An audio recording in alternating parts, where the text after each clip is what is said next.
Alright, what up, y'all? So, I don't really have any footage of cutting all of this stuff because I've been cutting after work, so it's been kind of dark for most of this. But I got other videos showing this part, so, you know, if you really want to just see how to cut some holes and stuff, check one of the other videos, the older ones that go a little more in depth. But anyway, two different cars going on. 1.8, 2 6.5s, super tweeter. That's going to be front doors for this one.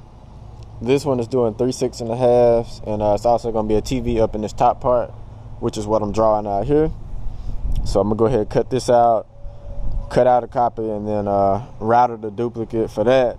And then it'll be more footage after this little section of actually getting the little stilts, mounting this piece, trimming out all the extra behind the door panel and the actual, like, this part, so the speaker will fit. So all of that's coming after this. Just letting you know why it's no video of before this part, because, you know, I've been working at night, so, or late in the afternoon with low light, so no video on that. But if you really want to just see that part, check an older one.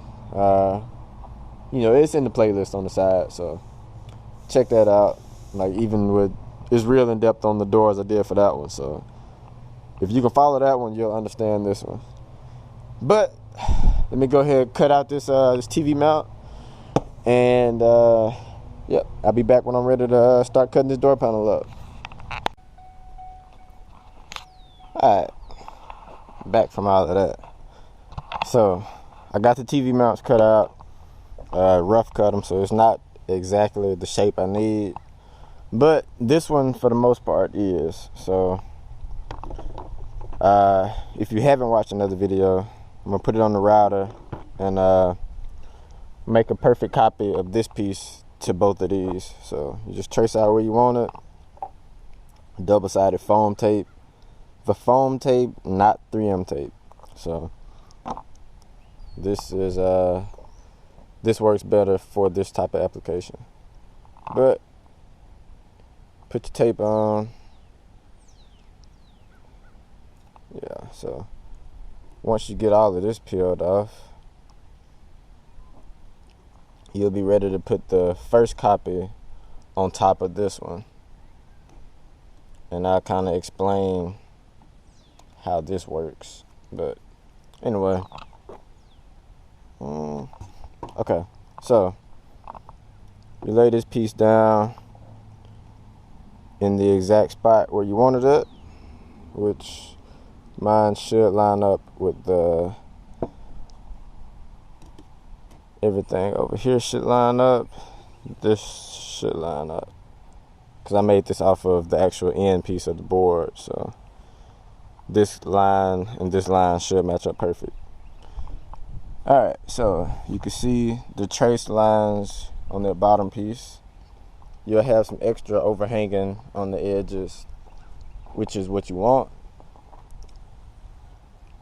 And like I said, it won't be any overhang on this side or this side, because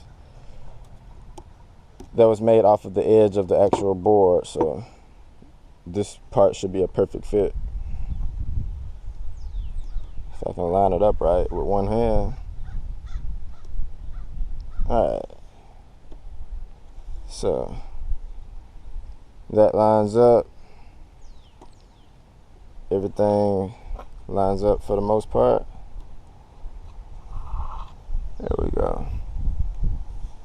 Alright, so this is the bit you're going to use, and all it is this bearing is going to ride against the top piece. That's exactly what you want.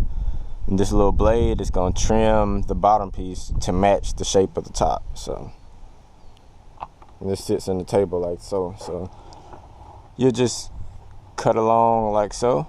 Well, like so. Follow the direction that it should go, but you'll get what you need. So let me get this plugged up and set up, and I'll show you what the finished result will look like. Alright, so I'm back, and I got everything cut out. So all of these are the exact same size and shape and every angle. So as you can see, everything is exactly the same. So let's see. And you can tell these straight edges right here, when you do them on the router, they always come out rounded, you know, because so man, it's a round bit, so it's not gonna be able to go and do like a perfect straight line. So these are rounded on the edges, which will still look a little better once I actually mount them with the TV and everything. But I'm gonna keep this copy just in case I ever got to make another mount for a TV that size. But now the last thing I'm gonna do is just round these edges off, just for looks. It's not necessary, but it'll give it a cool look once it's done. And I always use just the 45 degrees, just the full straight edge. So it'll give it this kind of angle. So I'm gonna go ahead and cut that, and then it'll be time to mount them to the door.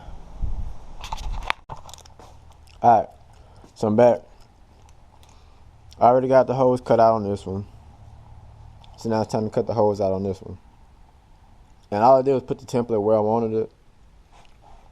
Found a can of spray paint. Spray all your holes. So when you move your template, you left with a hole of where your actual speakers are going to be. So you just cut that out. Cut a little bit around it just in case, like a little bit past the actual line, just a little bit. That way once you mount them, you won't have any issues with actually fitting the speaker through the door. The next step after that is going to be mounting that template, and you just got to make sure you measure your speaker so you know the depth of it, and then you measure how high you need this to sit.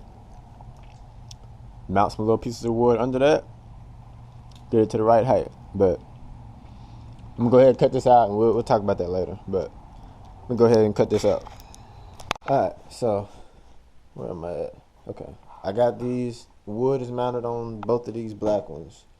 The 2 6.5 fit, the whatever size tweeter that is, and then the 8.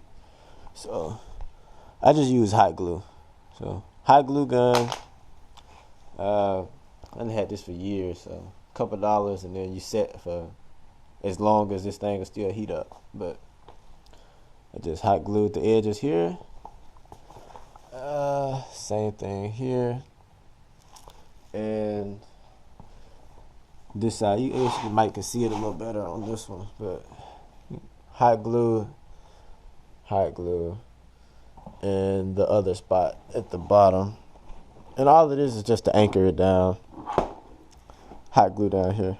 And I got a little piece of wood to kind of prop this up just a little bit, just to make sure I got enough room for this to go through. And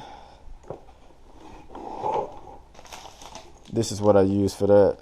Just some wooden dowels. You can use the round ones or the square ones. I'm using the square ones on these just because I already had some cut. But that'll give you enough clearance, or you know, whatever kind of speakers you're doing, you can use that to prop this up until you get enough clearance. But the hot glue will hold it good enough. I'm trying to stand back up, but yeah, so you'll be able to just pick it up by the wood then, so it's sturdy.